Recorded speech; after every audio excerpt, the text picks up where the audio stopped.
Ladies and gentlemen, in the year 79 AD, beneath the roaring crowds of Rome's greatest arena, a 19-year-old Daean woman named Livia stood chained in darkness, listening to the thunder of 50-0 voices celebrating the gladiator who had just slaughtered her brothers.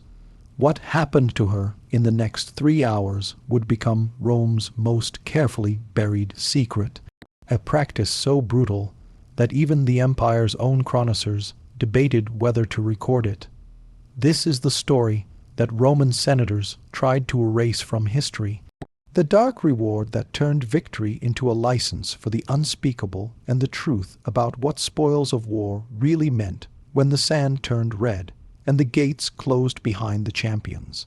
Before we unveil what happened in those underground chambers, hit that like button if you've ever wondered what really happened after the crowds went home.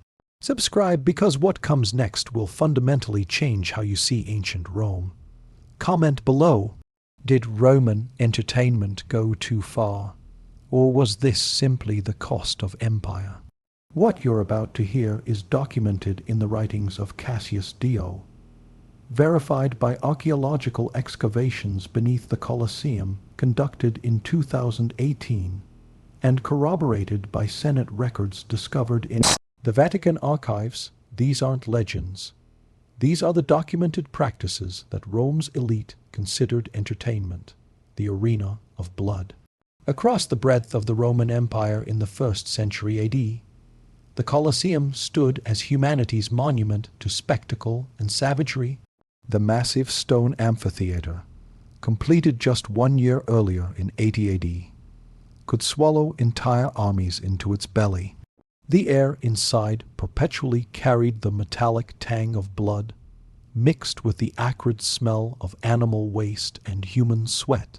Sand covered the arena floor, not for decoration, but to absorb the fluids that poured from dying men and beasts.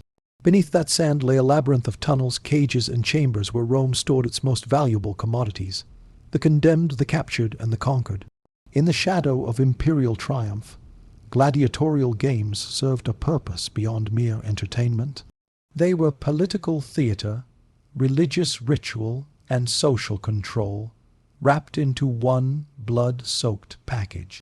When General Marcus Antonius returned from crushing the Daean rebellion in 78 AD, he brought with him not just gold and territory, but 847 prisoners, including 124 women from the tribal aristocracy.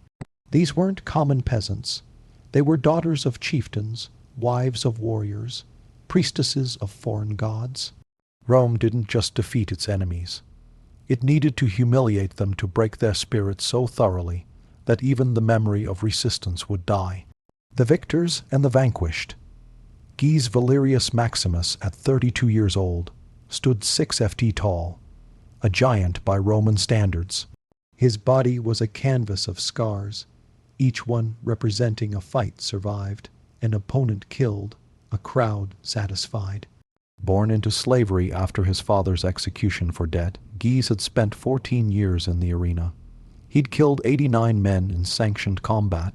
What he wanted most was the wooden sword, the Rutus, that would grant him freedom. What he feared most was dying nameless, just another corpse dragged out by the hooks. But on this particular afternoon in August of 79 AD, he just defeated the champion of the Daean prisoners in front of Emperor Titus himself.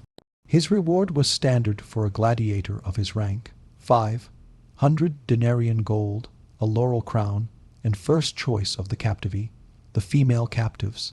Livia was 19, with the distinctive dark hair and pale skin of the Dian Highlands. Before the Roman legions burned her village, she'd been betrothed to a warrior named Decius. She'd watched Roman soldiers cut him down 3 months earlier.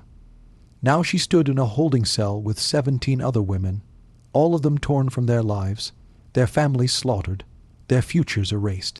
She wanted nothing except to die with dignity. She feared becoming entertainment for the mob that had celebrated her people's destruction. That morning, a guard had told her she'd been selected for the afternoon spectacle. She didn't know what that meant. She was about to discover Rome's definition of mercy was far more terrifying than its definition of cruelty.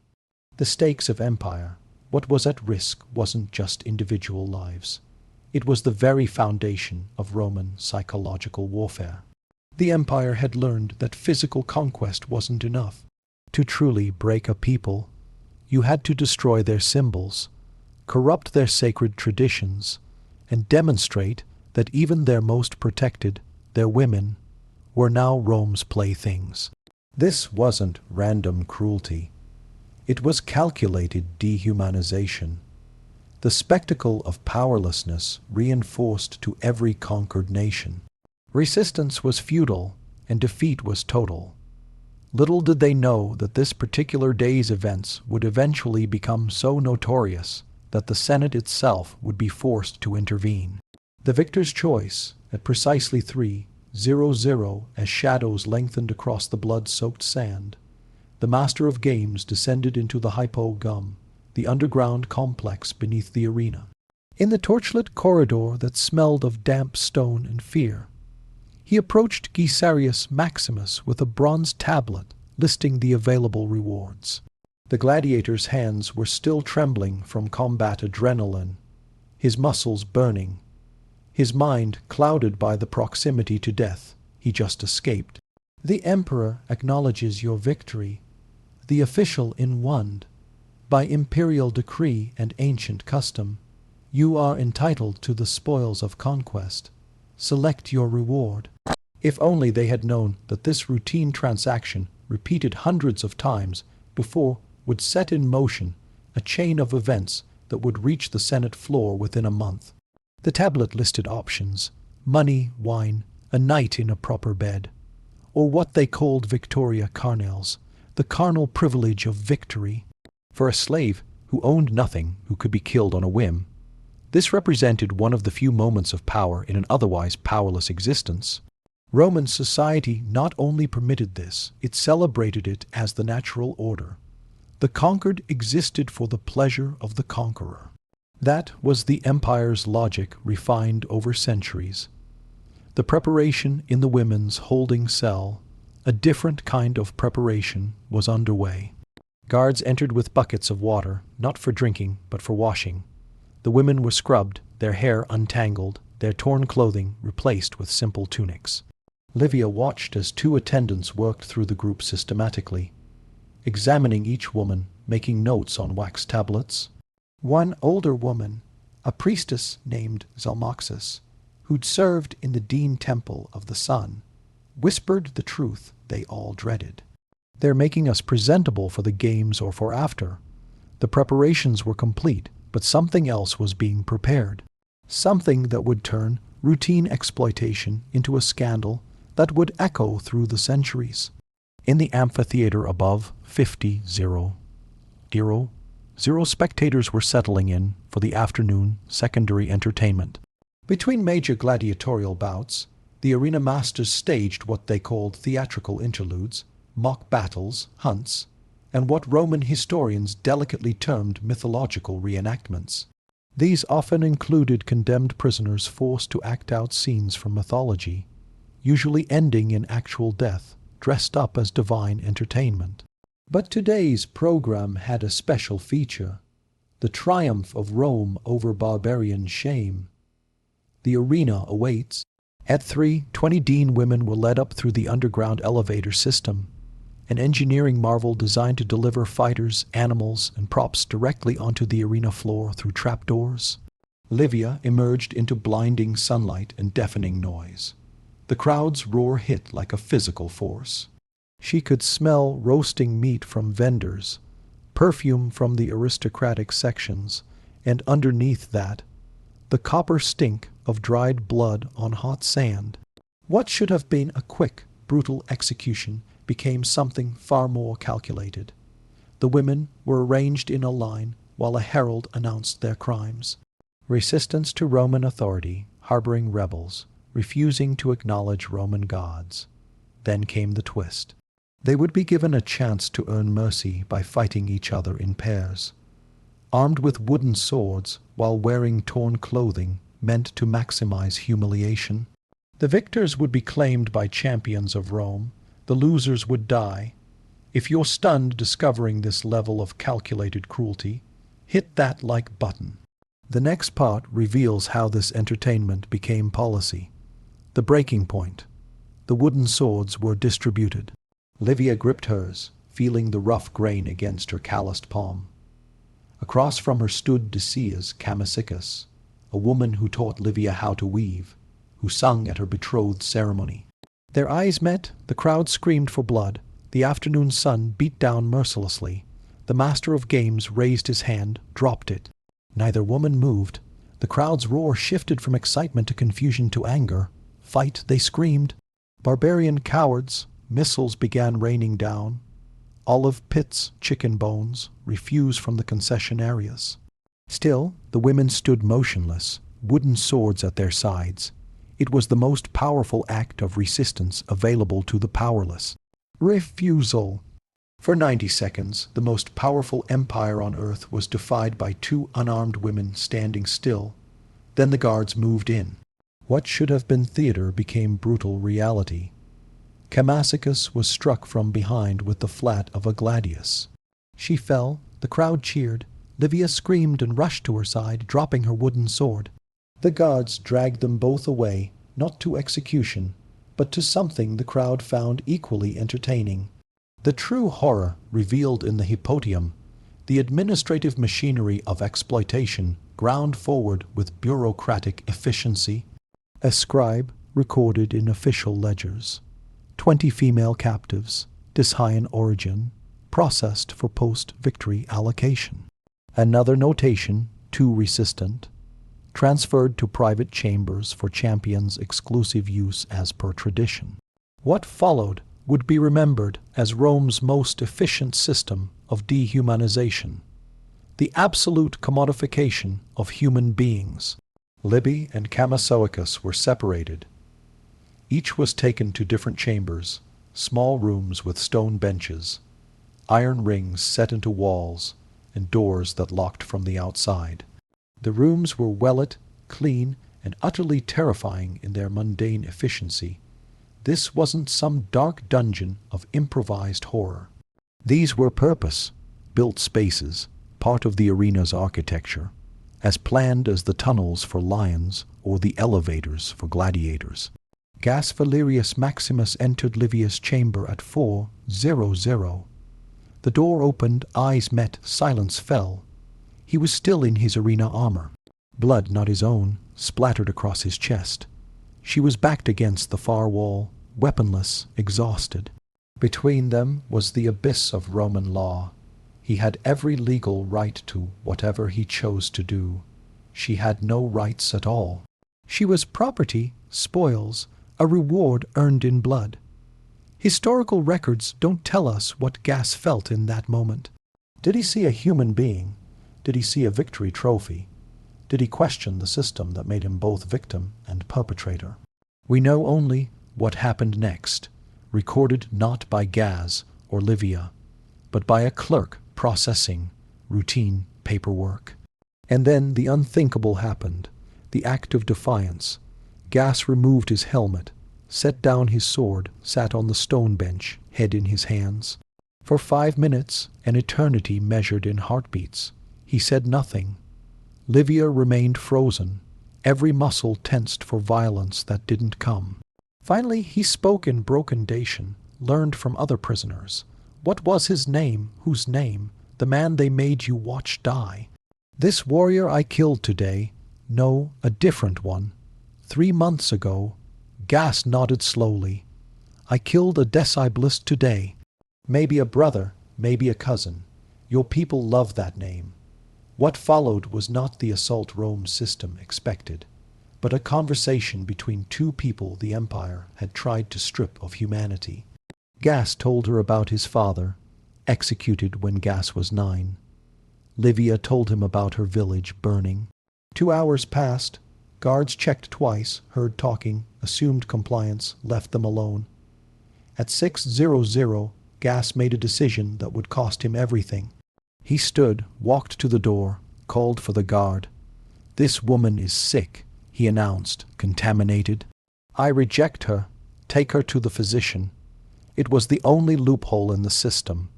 Diseased rewards could be refused and returned to general prisoner status. The lie was transparent.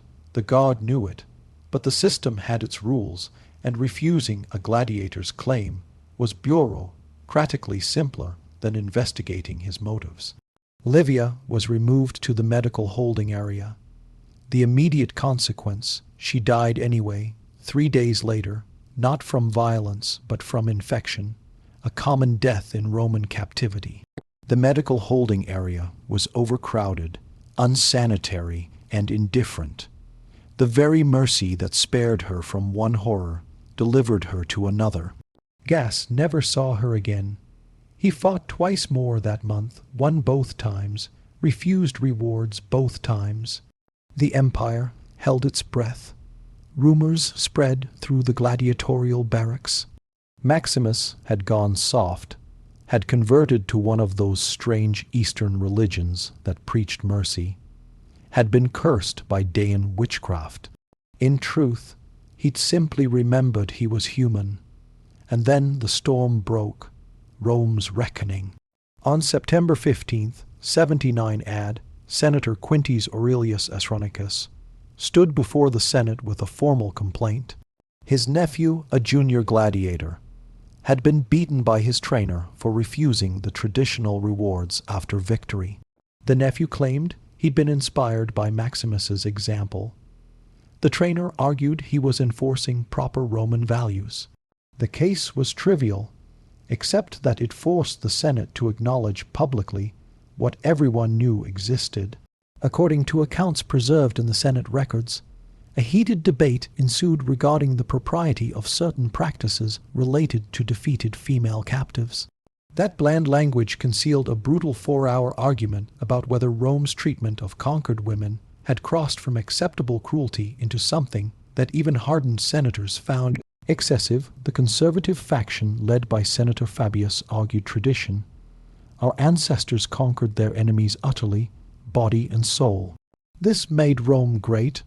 The Reform faction, influenced by Stoic philosophy and pragmatic concerns about provincial rebellions, countered, we create martyrs and fuel resistance.